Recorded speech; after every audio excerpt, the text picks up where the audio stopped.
En un pequeño pueblo rodeado de densos bosques y montañas, vivía un joven llamado Mateo. Era conocido por su curiosidad insaciable y su amor por las historias de misterio que los ancianos del pueblo contaban junto al fuego en las noches frías. Entre todas las leyendas que escuchaba, una le llamaba especialmente la atención: la historia de la pata sola. La pata sola era descrita como una criatura misteriosa, mitad mujer y mitad animal, que habitaba en lo más profundo del bosque. Se decía que tenía una sola pierna, pero podía moverse con una agilidad sobrenatural. Algunos decían que era un espíritu protector de la naturaleza, mientras que otros aseguraban que era un ser maligno que atraía a los incautos para perderlos en el bosque para siempre. A pesar de las advertencias, Mateo sentía una extraña fascinación por la criatura y decidió que debía descubrir la verdad por sí mismo.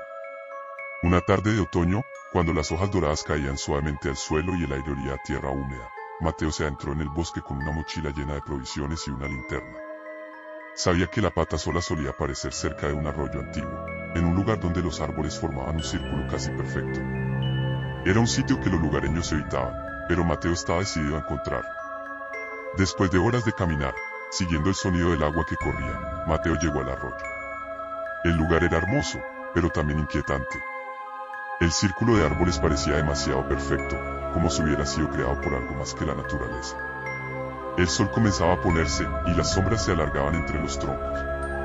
Mateo encendió su linterna y se sentó en una roca cerca del agua, esperando. Pasaron horas. El bosque se llenó de sonidos nocturnos: el ulular de los búhos, el crujir de las ramas y el susurro del viento. Mateo comenzó a sentir que tal vez había cometido un error. Quizá la pata sola no era más que una leyenda, una invención para asustar a los niños. Pero justo cuando estaba a punto de darse por vencido y regresar al pueblo, escuchó algo. Era un sonido suave, como el de un pie descalzo apoyándose en la tierra húmeda. Mateo se levantó de un salto, apuntando la linterna hacia la dirección del ruido. Allí, entre los árboles, vio algo que le heló la sangre.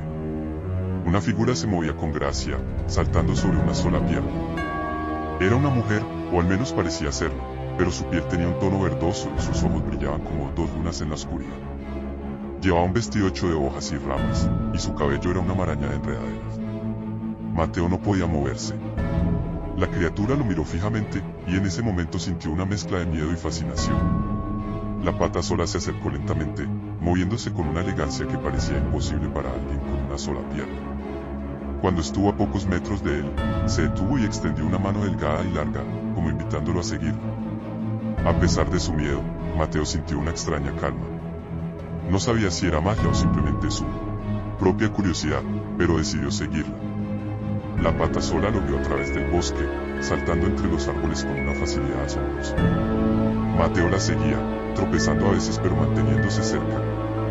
Finalmente, llegaron a un claro donde la luna brillaba intensamente, iluminando un pequeño estanque de aguas cristalinas. La pata sola se detuvo junto al estanque y señaló el agua. Mateo se acercó y miró hacia abajo.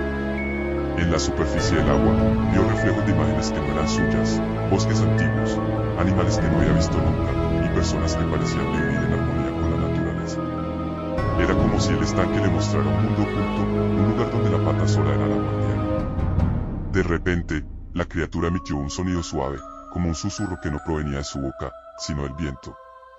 Mateo no entendía las palabras, pero sintió que le transmitían un mensaje: protege esto. En ese momento, comprendió que la pata sola no era un ser maligno, sino un espíritu que cuidaba del bosque y de sus secretos. Cuando Mateo levantó la vista, la pata sola ya no estaba. El claro estaba vacío, y solo quedaba el sonido del viento entre los árboles. Regresó al pueblo al amanecer, con una historia que nadie creería, pero con una nueva misión en su corazón. A partir de ese día, Mateo se convirtió en un protector del bosque, contando la verdad sobre la pata sola y asegurándose de que su leyenda no se perdiera en el olvido. Y aunque nunca volvió a verla, siempre sintió su presencia en el susurro de las hojas y en la luz de la luna sobre el estanque. La pata sola se había convertido en parte de él, y él en parte del bosque,